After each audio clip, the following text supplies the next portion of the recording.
Ikalabing-anim na kabanata. Panalangin ng pagtitiwala sa Diyos. O Diyos, ingatan niyo po ako, dahil sa inyo ako nanganganlong.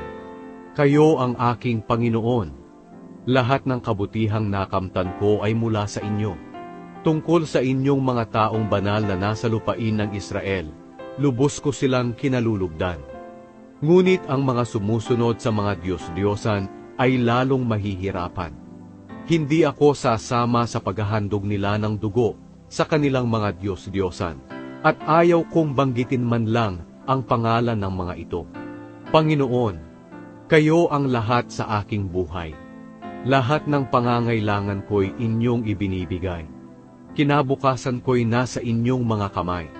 Ang mga biyayang kaloob niyo sa akin ay parang malawak na taniman, kahanga-hangang tunay.